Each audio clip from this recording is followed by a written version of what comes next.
Alors, le webinaire de ce matin, en fait, il vise à vous outiller pour composer avec toutes les contraintes qui en sont occasionnées par l'ampleur d'un groupe, par la taille d'un groupe. Alors, il n'y a pas vraiment de données quantitatives pour définir ce qu'est un grand groupe. Certains considèrent que dès 40 étudiants, c'est déjà un grand groupe, alors que d'autres visent peut-être 100 étudiants pour considérer que c'est un grand groupe. Alors, nous allons voir d'abord les spécificités de ces grands groupes, qu'est-ce qui les caractérise. On va voir ça très brièvement avant de rentrer dans le vif du sujet, où là, on va vous proposer plusieurs gestes pédagogiques qui s'inspirent vraiment d'une gestion proactive des grands groupes. Et cette proactivité, elle va en fait être le fil conducteur de ce webinaire pour tous les points suivants, que sont l'animation des activités, l'évaluation, la correction et comme l'a dit Sandrine, nous terminerons par une période de discussion. Alors, les spécificités des grands groupes, inéluctablement, dès lors qu'on a plus d'étudiants, on aura forcément plus d'hétérogénéité des profils, peut-être même plus d'accommodement, plus de complexité dans la mise en œuvre de certaines activités. On aura aussi plus de questions auxquelles répondre, et puis ce sont souvent les mêmes questions. Vous recevez un nombre interminable de courriels qui vous posent les mêmes questions. Plus d'interactions dépersonnalisées qui va conduire à plus de désengagement, puisqu'un étudiant, par exemple, qui sait que dès lors qu'il est absent, personne ne va s'en apercevoir, il y aura forcément moins de sentiment d'appartenance au groupe, donc plus de décrochage, plus de désengagement. Plus de déperdition d'attention aussi, c'est plus difficile de rester captif quand on est noyé dans la masse. Et enfin, plus d'évaluation à corriger. Donc, Sandrine, je te redonne la parole avec la gestion proactive des grands groupes. Merci. Effectivement, on voit qu'il y a quand même plusieurs défis qui sont liés à l'encadrement des grands groupes. Quelques petites stratégies, notamment pour diminuer le débit des courriels. Alors, on sait qu'il y a souvent une abondance de questions, une grande gestion des communications avec les grands groupes. Alors, l'idée, c'est de prendre les devants.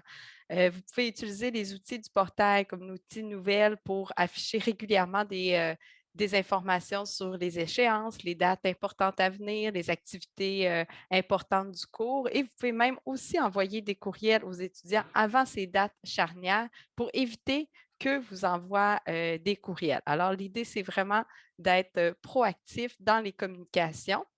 Et bien sûr, si vous avez un site qui est le mieux construit et le plus épuré, le plus simple à consulter pour les étudiants, ça va également éviter toutes les questions par courriel ou à travers le forum. Vous pourriez aussi vous construire une foire aux questions à laquelle vous référez vos étudiants pour les questions, notamment sur les évaluations, sur les dates importantes, les activités à venir. Donc, surtout, ce qui est important, c'est de ne pas oublier de diriger les étudiants vers cette foire aux questions lorsqu'ils vous écrivent personnellement.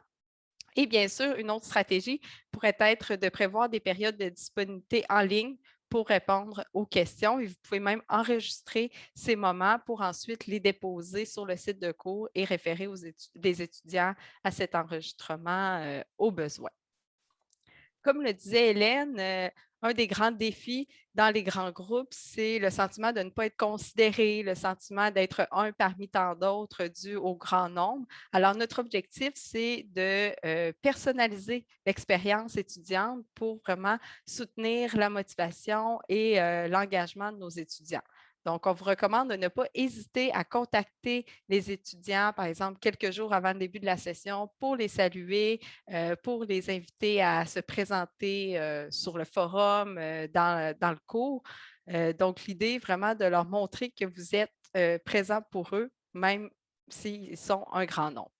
Dès la première séance de cours, on vous invite à organiser une activité brise-glace pour créer un beau climat de confiance, puis développer un sentiment d'appartenance au groupe malgré le grand nombre. Vous pouvez aussi questionner les étudiants sur leurs attentes, leurs intérêts, leurs besoins pour éventuellement créer des activités qui vont répondre à ces besoins-là. Il y a notamment l'outil sondage du portail qui peut vous aider pour ce genre d'activité. Dans la planification de vos cours, vous pourriez aussi envisager d'alterner entre différentes modalités d'enseignement. Alors, toujours dans cette idée de garder l'attention des étudiants, développer le sentiment d'appartenance à travers des petits groupes, vous pourriez, à l'intérieur de la session ou à l'intérieur même des séances, varier les modalités d'enseignement.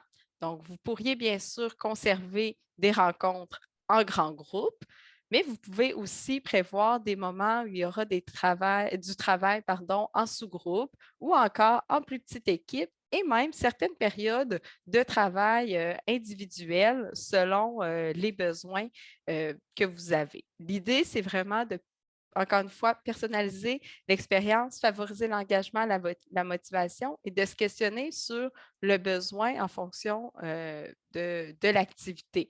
Donc, quand on veut transmettre toute la même information aux étudiants, on va viser une rencontre en grand groupe, mais si l'idée, c'est de favoriser la discussion, des sous-groupes peut être une meilleure stratégie à employer. Vous voyez un exemple justement à l'écran d'une façon d'organiser une séance de cours. Ici, on est plus dans des allers-retours. Alors, vous pourriez avoir un moment en grand groupe. Vous divisez ensuite en sous-groupe le groupe et vous pouvez faire la fin de la séance en grand groupe par la suite. Une autre proposition que vous voyez à l'écran, Hélène, tu peux revenir à la… Oui, merci. Donc, en vert ici, vous pourriez envisager de faire le cours où vous allez enchaîner de façon séquentielle 3 sous-groupes. Par exemple, lorsque vous avez un groupe de 200 étudiants, vous pouvez le diviser en 3, faire 1 heure avec chacun des sous-groupes si vous voulez faire peut-être plus des discussions, si vous voulez animer des activités. Donc, diviser le grand groupe. Et lorsque les étudiants ne sont pas dans leur sous-groupe, ils vont avoir du travail de façon asynchrone à réaliser ou du travail préparatoire à ce temps en sous-groupe. Vous pourriez également envisager de façon simultanée des travaux en équipe, donc encore une fois en plus petits groupes où ce sont les étudiants qui se réunissent tous à la même heure et vous pouvez circuler. Alors qu'on soit de manière virtuelle ou en présentiel, on circule dans les équipes au besoin pour accompagner les étudiants. Une autre façon d'envisager les modalités d'enseignement, ce serait d'avoir encore une fois des sous-groupes, mais de les faire décalés et partiellement simultanés. Donc, par exemple, un sous-groupe se réunit de 13h30 à 14h30. Pendant la dernière demi-heure, vous pouvez visiter ce groupe-là. Pendant ce temps, l'autre sous-groupe débute une activité. Vous allez les visiter pour la dernière demi-heure et la même chose avec le dernier sous-groupe. Alors, l'idée, c'est de si je peux dire, exploser les grands groupes pour trouver la meilleure modalité qui répond à vos besoins.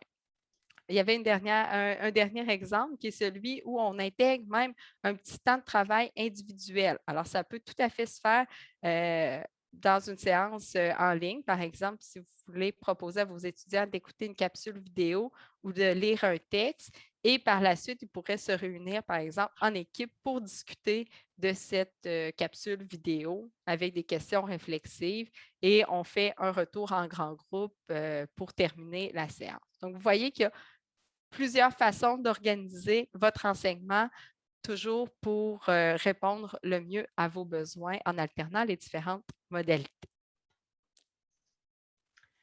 Pour ce qui est de l'animation des groupes, faut être honnête, lorsqu'on enseigne à un grand groupe, c'est plus anxiogène, hein, enseigner devant 15 étudiants ou devant 100 étudiants, c'est pas le même stress. Alors dans ces cas-là, on est souvent tenté de se réfugier, de se limiter un peu à des méthodes plus transmissives comme l'exposé magistral. Et c'est bien normal, puisqu'encore une fois, le fait de se sentir rassuré, l'exposé magistral, ça nous donne l'impression d'avoir un certain contrôle. Donc la tentation est grande. Et si vos objectifs d'apprentissage sont bel et bien de transmettre des connaissances et bel et bien de l'acquisition de connaissances, alors l'exposé magistral est une bonne méthode en soi, à condition toujours de respecter évidemment les courbes d'attention, autrement dit de ponctuer votre exposé toutes les 10, 15, 20 minutes de petites activités, ce qu'on appelle des micro-interactions, je vous en proposerai tout à l'heure.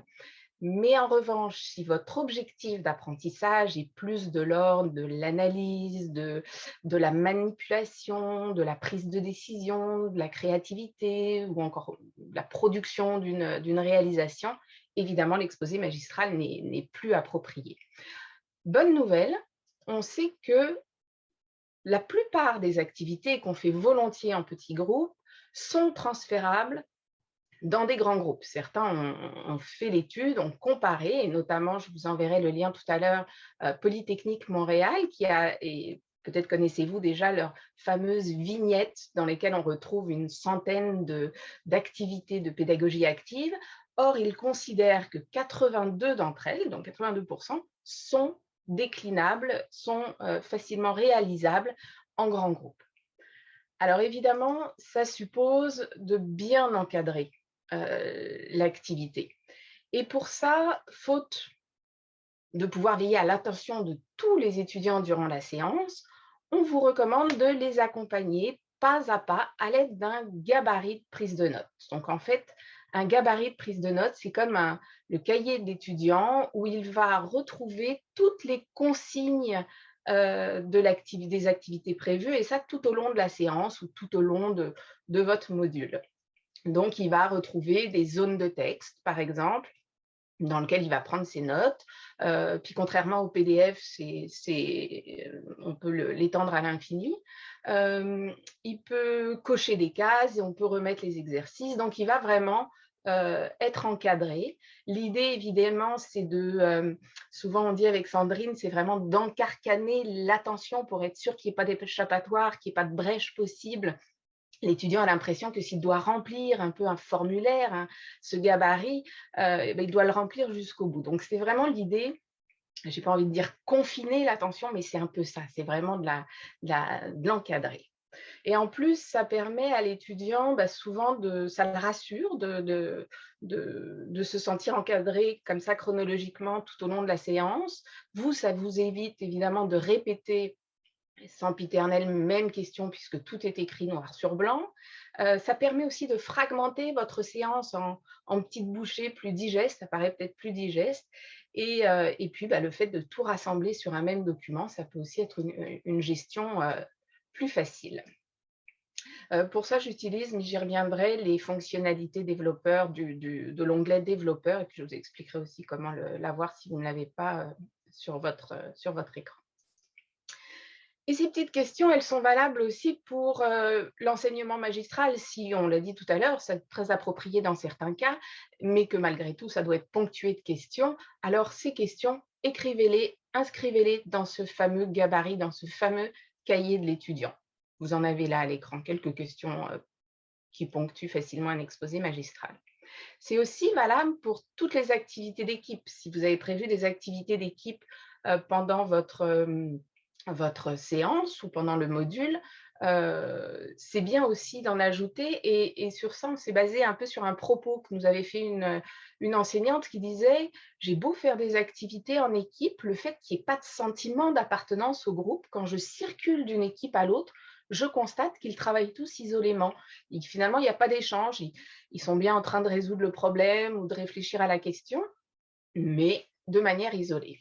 Donc là, l'idée, c'est de créer une interdépendance entre les étudiants. Vous pourriez, par exemple, leur demander de s'attribuer des rôles respectifs, puis de les inscrire sur le cahier, ou encore de structurer un petit peu la démarche, auquel cas vous leur dites: voilà la question qui vous est posée, vous allez tous prendre le temps d'y réfléchir individuellement, puis ensuite vous procéderez à un tour de rôle, ce qui garantit un peu que chacun prenne minimalement la parole au moins une fois. Ça évite évidemment un leader qui accaparerait la parole.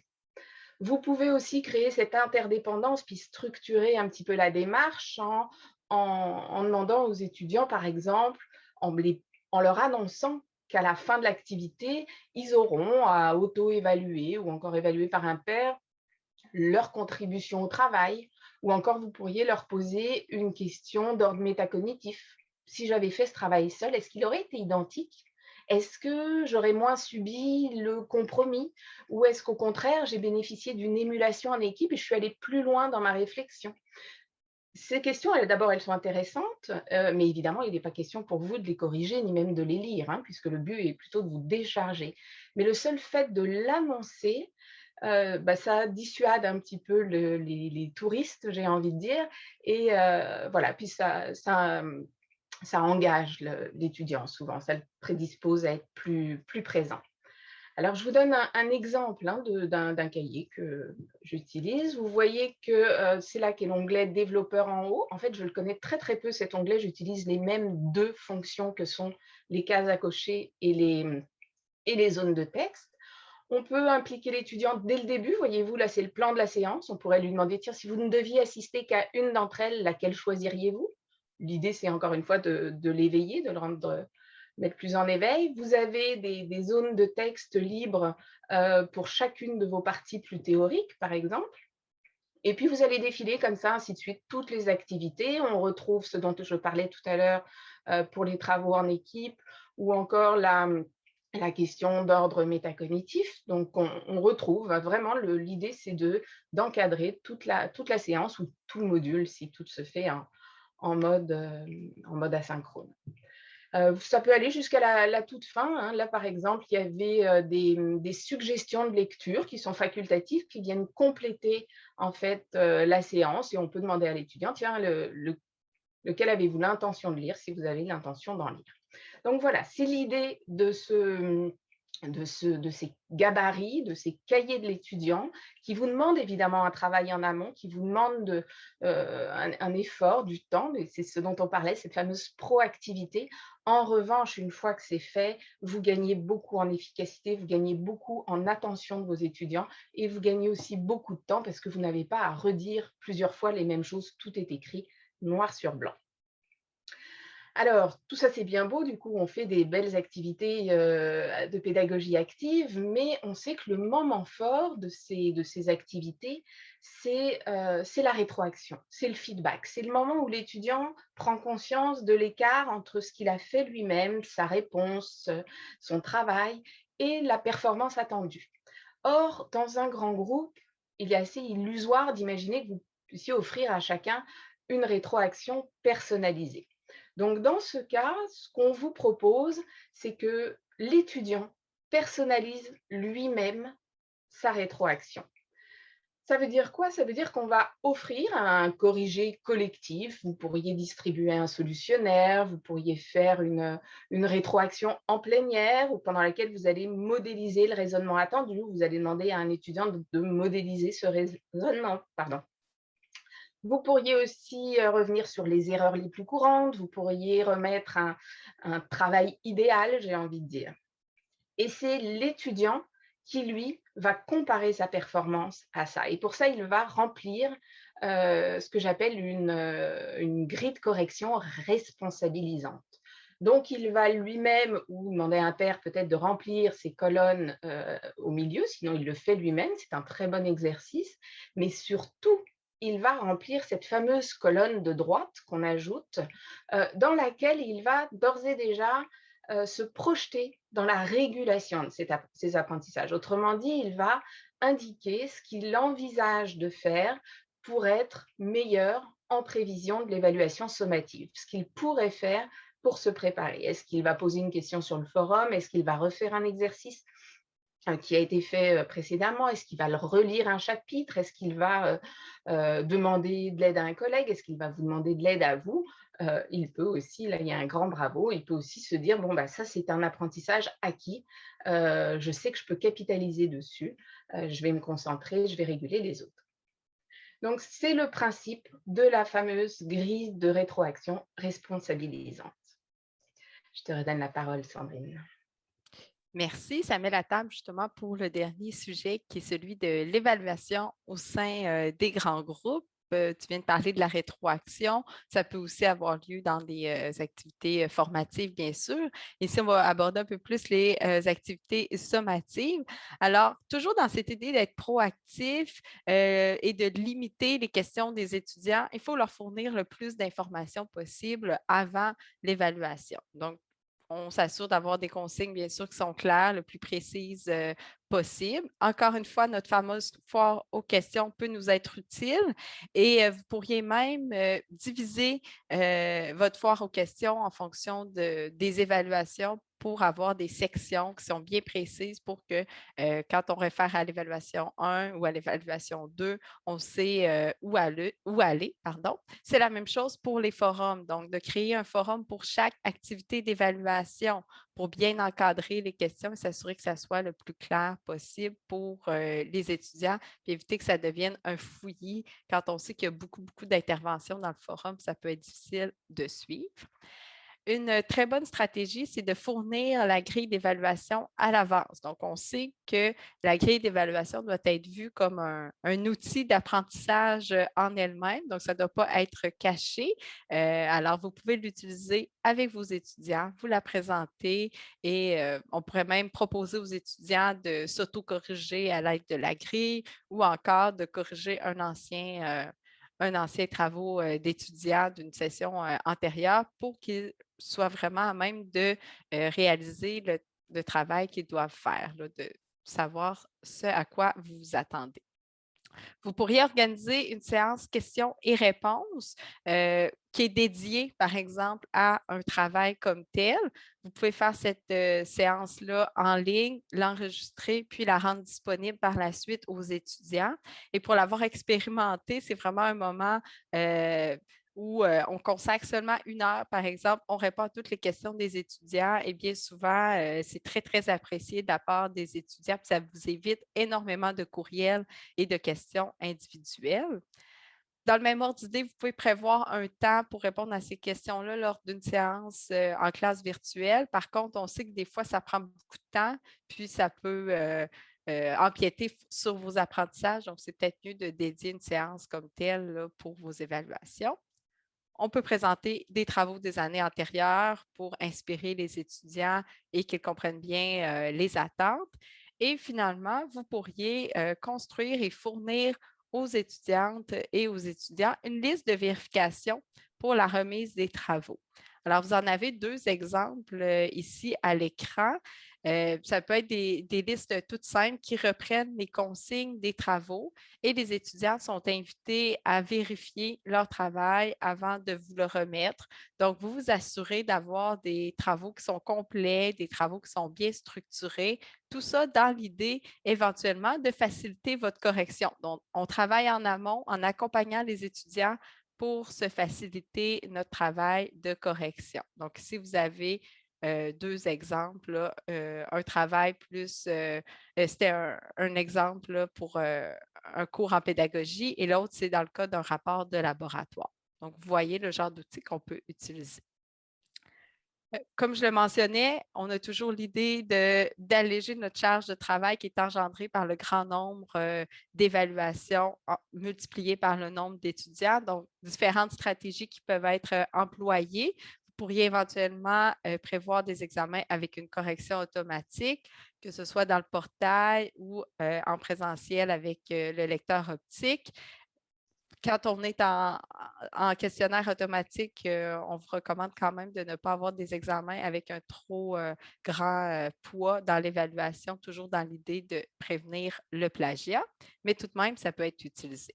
On peut toujours employer les travaux en équipe, qui sont quand même une bonne façon de diminuer la charge de correction dans les grands groupes. Par contre, vous pourriez éventuellement demander une conclusion, par exemple individuelle aux étudiants, qui va vous permettre d'évaluer davantage le propos, le processus et de vous assurer qu'il n'y a pas d'étudiants qui surfent dans l'équipe, si je peux me permettre l'expression.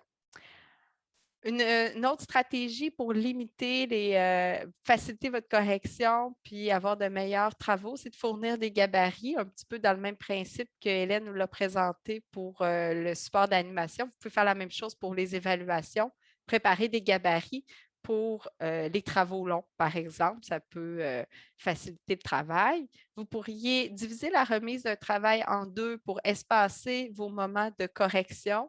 Ou encore prévoir des moments de remise formative pour vous assurer d'avoir des bons travaux à la fin. Et finalement, pensez toujours à bien limiter et structurer la longueur demandée dans les travaux ou même l'espace pour répondre aux questions lors des examens. On sait que plus on laisse d'espace pour une question, plus les étudiants vont mettre d'informations et plus vous allez avoir de corrections à faire. Donc, en limitant bien et en structurant l'espace, ça va faciliter votre travail. Justement, concernant la correction des travaux, une bonne stratégie pour faciliter votre correction, c'est d'avoir un bon outil de correction, par exemple une grille d'évaluation critériée qui va beaucoup faciliter votre travail puisque vous avez moins de commentaires à écrire manuellement en encerclant le niveau où se situe l'étudiant. Il va recevoir la majorité des commentaires. Vous pouvez quand même en ajouter, bien sûr, des personnalisés, mais ça va fournir énormément d'informations à l'étudiant. Vous pourriez aussi utiliser une fiche de commentaires codés. Donc, quand vous avez l'habitude de corriger les mêmes travaux d'année en année, vous savez probablement les commentaires qui reviennent le plus souvent. Donc, vous pouvez vous préparer une petite fiche comme celle-ci avec des codes et vous la remettez aux étudiants là, en même temps que leur travail. Donc, ils se réfèrent à la fiche pour obtenir les commentaires. Il y a différentes stratégies même d'intégrer ces codes-là dans des outils. Je ne suis pas une spécialiste, mais je sais que ça peut se faire, là, notamment dans Word, si vous avez des commentaires préenregistrés. Une autre stratégie que vous pourriez utiliser, c'est d'alterner les sources de correction. Donc, on a parlé tout à l'heure de la correction automatique. Effectivement, ça peut se faire, mais on peut même envisager une correction par les pairs ou par l'étudiant lui-même selon le type de travail. Ça peut être envisageable d'utiliser la correction par les pairs, notamment pour la contribution au travail en équipe ou encore une simple évaluation du produit ou du processus.